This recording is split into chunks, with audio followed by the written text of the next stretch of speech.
하나님의 말씀 봉독해 올리겠습니다. 오늘 우리에게 주신 하나님의 말씀은 데살로니가 전서 4장 13절부터 18절입니다. 제가 봉독해 올리겠습니다. 형제들아, 사는 자들에 관하여는 너희가 알지 못함을 우리가 원하지 아니하노니 이는 소망 없는 다른 이와 같이 슬퍼하지 않게 하려 함이라. 우리가 예수께서 죽으셨다가 다시 살아나심을 믿을진대 이와 같이 예수 안에서 자는 자들도 하나님이 그와 함께 데리고 오시리라. 우리가 주의 말씀으로 너희에게 이것을 말하노니 주께서 강림하실 때까지 우리 살아남아 있는 자도 자는 자보다 결코 앞서지 못하리라. 주께서 호령과 천사장의 소리와 하나님의 나팔 소리로 친히 하늘로부터 강림하시리니 그리스도 안에서 죽은 자들이 먼저 일어나고 그 후에 우리 살아남은 자들도 그들과 함께 구름 속으로 끌어올려 공중에서 주를 영접하게 하시리니 그리하여 우리가 항상 주와 함께 있으리라. 그러므로 이러한 말로 서로 위로하라. 아멘. 부활과 재림이라는 제목으로 하나님의 말씀을 전하겠습니다. 기독교가 아닌 다른 종교들은 죽음을 극단적인 두 가지 방식으로 이해해 왔습니다. 첫 번째는 죽음이라는 것을 영원히 깨어날 수 없는 잠으로 이해해 오고, 또 다른 극단적인 방식으로는 죽음을 불멸하는 영혼이 육체라는 감옥에 갇혀 있다가 그 육체라는 감옥으로부터 자유케 되는 그런 해방을 맞이하는 순간으로 죽음을 이해해 왔습니다. 첫 번째 경우의 죽음이란 결코 위로받을 수 없는 절망스럽고 슬픈 사건이 됩니다. 반면에 두 번째 경우의 죽음은 아내와 남편, 자식의 죽음이라도 슬퍼할 이유가 전혀 없는, 오히려 그 죽음의 순간을 기뻐하고 축하해야 하는 그런 순간이 되고 맙니다. 지난 수요일에 제가 미시간주 칼라마주 한인교회를 다녀왔는데 하필 그곳에 추모 예배가 있었습니다. 3년 전에 남편을 먼저 보낸 그 교회 집사님이 얼마나 큰 슬픔과 상실감에 아직까지 젖어 있는지 제 눈으로 확인할 수 있었어요. 그분이 이런 말씀을 하시더라고요.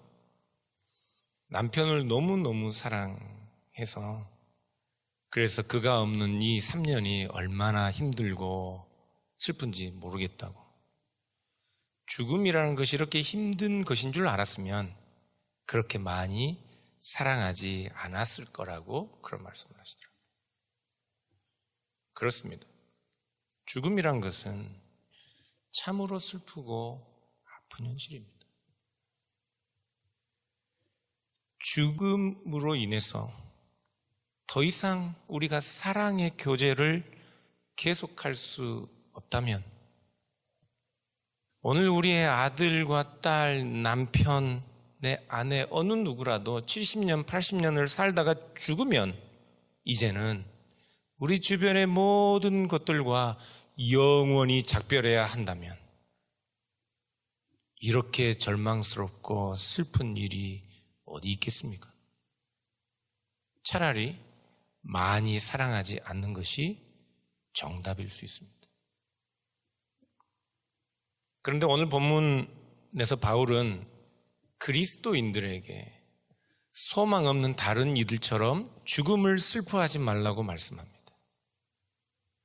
데살로니가 전서 오늘 우리가 읽은 성경 본문인데요. 같이 좀 보겠습니다.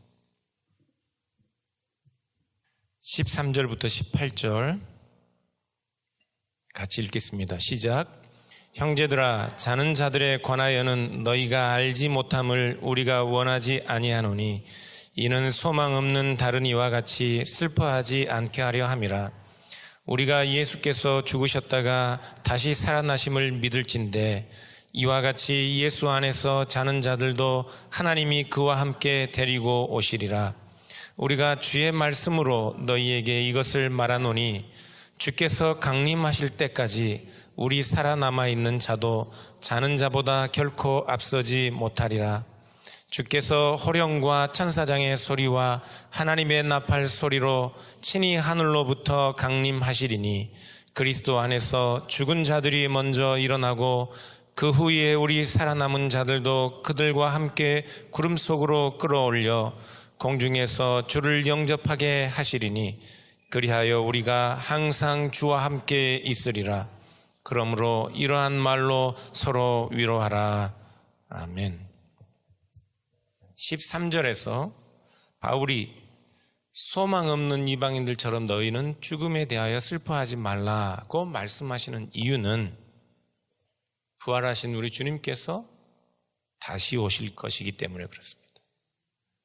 부활하신 주님께서 다시 오실 때 모든 죽은 자들도 그와 함께 다시 데리고 오실 것이기 때문에 소망 없는 자들처럼 슬퍼하지 말라 말씀하십니다.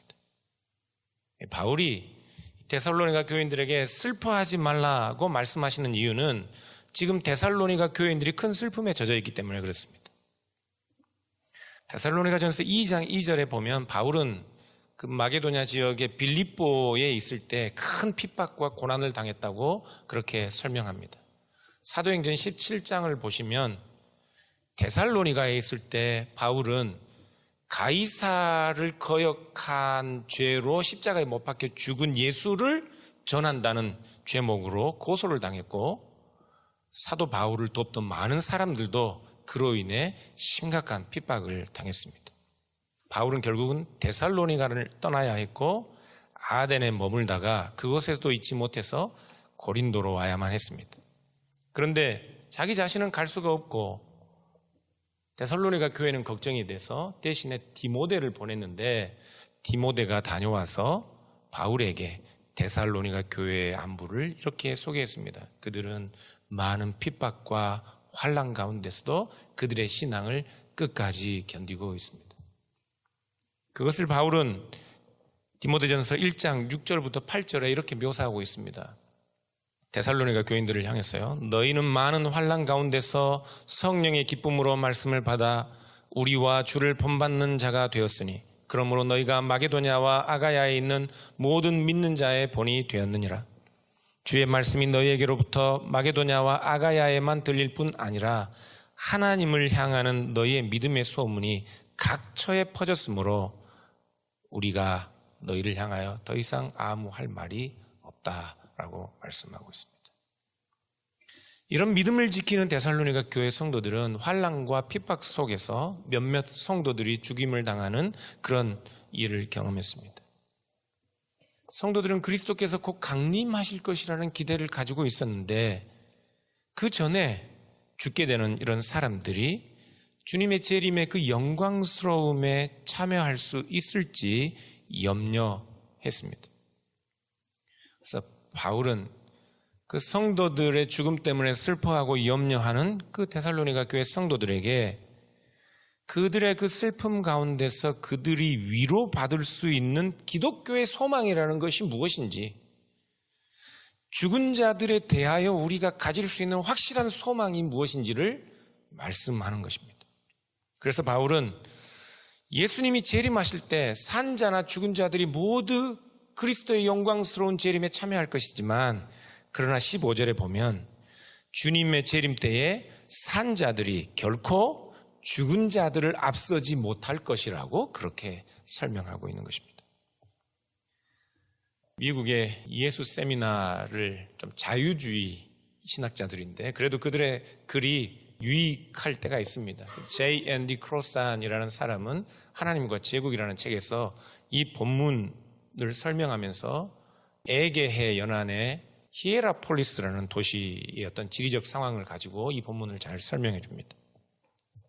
이 도시의 북쪽 길을 따라 발굴된 유적지에 들어서면 도시 성문 밖에 위치한 그런 깨진 묘석들, 부서진 석관들, 널리 파괴된 공동묘지를 발견하게 됩니다. 이 도시를 여행하는 사람은 도시 안에 있는 살아있는 사람들을 만나기 전에 먼저 성문 밖에 있는 죽은 사람들을 만나게 됩니다. 이 그림을 상상해 보시면 예수님이 재림에 관한 바울의 구체적인 묘사를 우리가 쉽게 이해할 수 있습니다. 주님께서 재림하실 때 죽은 자들이 먼저 일어날 것입니다. 마치 성으로 들어오는 사람을 성 밖에 있는 무덤들이 먼저 반기는 것처럼 말입니다. 이런 예수님의 재림의 상황을 설명하는 중요한 두 개의 단어가 오늘 본문에 나오는데요. 하나는 15절에 나오는 강림하다는 단어이고 또 다른 하나는 17절에 나오는 영접하다는 말입니다. 강림하다는 말은 파루시아라는 말이고 들어본 적 있으시죠? 영접하다는 말은 헬라어로 아판테시스라는 말입니다. 이 두 단어들은 일반적인 용어들이지만 어떤 특별한 사건을 가리킬 때는 특별한 의미를 지니는 전문 용어가 됩니다. 파루시아는 강림하다는 말은 전쟁에서 승리한 장군이나 높은 고관이나 그 황제의 특사나 황제 자신이 도시에 들어오는, 도시에 입성하는 상황을 설명하는 단어가 파루시아입니다. 로마 시대에 이런 파루시아와 같은 큰 행사가 있으면 성 안에 있던 사람들은 성문 밖으로 나가서 그 높은 사람을 영접하여 맞이하고 호위하는 것이 상례였습니다. 그 영접하는 행위를 바로 아판테시스라는 헬라어로 설명하였습니다. 요세푸스라는 유대인이 있는데요. 이 사람이 유대 고대사, 유대인들의 고대 역사를 아주 방대하게 저술을 했는데 11권에 보면 기원전 333년경에 알렉산더 대왕이 페르시아의 다리우스 3세를 물리치고 이집트를 향해 돌진하는 이야기가 나옵니다. 그런데 시리아를 거쳐서 이집트로 가려면 중간에 이스라엘을 지나야 하는데 그 당시에 이스라엘의 대제사장이었던 야뚜아라는 사람은 다리우스 편이었습니다. 그래서 알렉산더가 지나가는 길을 즐거워하지 않았습니다. 알렉산더는 그 야뚜아의 마음을 알고 두로와 시돈을 포위하고 공격해서 처참하게 유린했습니다. 그러자 야뚜아는 그들을 어떻게 맞아야 할지를 몰랐습니다. 여기서 맞이하다라는 말이 아판테시스입니다. 그래서 그는 하나님께 도움을 구하며 희생제사를 드렸는데 그날 밤에 하나님께서 나타나셔서 그에게 용기를 내고 온 도시를 꽃으로 장식하고 문을 열고 나가서 그를 알렉산더 대왕을 영접하라고 말씀하십니다. 거기서 영접하다가 또 아판테시스입니다. 아판테시스라는 단어가 두 번 나오는데요. 야뚜아는 꿈에 나타난 하나님의 지시대로 모든 일을 마친 후에 왕이 오기를 기다립니다. 여기서 왕의 오심, coming of king이 파루시아입니다. 이 이야기에서 보듯이 파루시아와 이 영접하다는 아판테시스, 이 두 단어는 예수 그리스도의 재림을 묘사하는 데살로니가 전서에 사용되고 있는데 이 말씀을 보면 예수 그리스도의 재림은 예수님께서 재림하실 때 우리가 이 세상을 떠나서 저 세상 다른 곳으로 가는 것을 의미하는 것이 아니라 예수님의 재림은 이 세상으로 오심이고 우리는 이 세상으로 오신 주님을 맞이하여 이 세상에서 영원토록 자기 백성과 주님이 함께 사는 것을 그것을 그리스도의 재림이라고 말씀하는 것입니다. 그러므로 부재 중이던 황제가 수행원들과 함께 제국의 어느 도시에 들어갈 때 먼저 죽은 자들에게 영접을 받고 그리고 나서 성 안에 있던 살아있는 사람들이 나와서 그를 맞이하는 것처럼 그리고 시민들은 그를 영접하여 도시에서 축하연을 베풀고 환영식을 여는 것처럼 그리스도의 재림도 이와 같을 것이라고 말씀하고 있습니다. 처음에는 죽은 기독교인들이 먼저 일어나고 다음에 살아있는 기독교인들이 끌어올려져서 구름 속에서 공중에서 주님을 영접한다고 말씀하고 있습니다. 흔히 휴거를 주장하는 사람들이 있는데 여기서 끌어올린다는 말은 휴거를 의미하는 말이 아닙니다.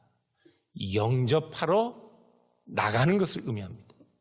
그래서 천국이 아니라 공중에서 라고 말하고 있는 것을 기억하시면 그 의미를 알 수 있습니다. 그래서 구름 속으로 끌어올린다는 말은 예수님 재림하실 때 사람들이 땅에서 휴거되어 어떤 낙원으로 옮겨지는 것을 의미하는 것이 아니라, 그런 종류의 이야기가 아니라 공중에 재림하신 주님을 영접하기 위해 공중으로 끌어올려져서 다시 그 주님을 이 땅으로 모셔드리는 그러한 사람들의 이야기가 오늘 기록되어 있습니다. 이상한 휴거 이야기에 현혹되지 마십시오. 우리 주님이 오시면 사람들은 완전히 변화되어 더 이상 폭력이 없는 거룩한 세상, 사랑과 정의와 평화 가운데 모든 것이 완성된 이 세상을 우리는 우리 주님과 함께 살게 될 것입니다. 죄와 사망이 더 이상 다스리는 세상이 아니라 우리 주님과 생명이 왕노릇하는 영원한 나라, 영원한 이별도 그 어떤 죽음보다 더 큰 권세도 우리를 하나님과 우리 간의 이 영원한 복된 교제로부터 우리를 나눌 수 없는 그 영원한 참된 세상이 시작될 것입니다. 그러므로 사랑하는 여러분, 그리스도의 부활로 인해 우리는 슬프고 고통스러운 죽음이라도 소망 없는 자들처럼 슬퍼하지 않을 수 있습니다. 왜냐하면 그리스도의 재림과 함께 모든 죽은 자들이 반드시 부활할 것이기 때문에 그렇습니다. 그러므로 그리스도의 부활을 믿는다는 것은, 그리스도의 부활을 믿는다면 우리의 부활도 믿는 것이고, 우리의 아버지, 우리의 어머니, 우리의 형제들, 우리의 남편, 우리의 아내의 부활도 믿는 것입니다. 우리의 이별이 아무리 크고 아무리 두렵게 죽음이라는 것이 우리를 기다리고 있을지 몰라도, 그러므로 사랑하는 여러분, 이 부활의 소망 때문에 우리는 죽음을 두려워하여 사랑을 주저할 것이 아니라 끝까지 사랑할 수 있는 것입니다. 끝까지 사랑할 수 있는 것입니다. 그러니 사랑하는 여러분, 죽을 때까지 끝까지 사랑하십시오. 끝까지 사랑하십시오. 내 형제를 내 몸처럼 사랑하십시오. 왜냐하면 그 죽음이라도 결코 우리의 사랑을 끊어놓을 수 없기 때문에 그렇습니다. 왜죠? 우리는 부활하기 때문에 그렇습니다. 그 부활의 소망 안에서 위로를 얻으시는 우리 주님께서 오시는 그 재림의 때를 이 부활의 소망과 함께 기다릴 수 있는 온누리 장로교회 모든 교우들 될 수 있기를 주님의 이름으로 축원합니다. 그리고 그리스도의 부활이 확증한 이 소망, 모든 죽은 자들이 다시 부활하여 영원한 사랑의 교제를 나눌 수 있다는 이 소망, 이 말씀, 우리 주 예수 그리스도의 재림의 말씀으로 서로가 서로를 위로하는 온누리 장로교회 모든 교우들 될 수 있기를 주님의 이름으로 축원합니다. 기도하겠습니다.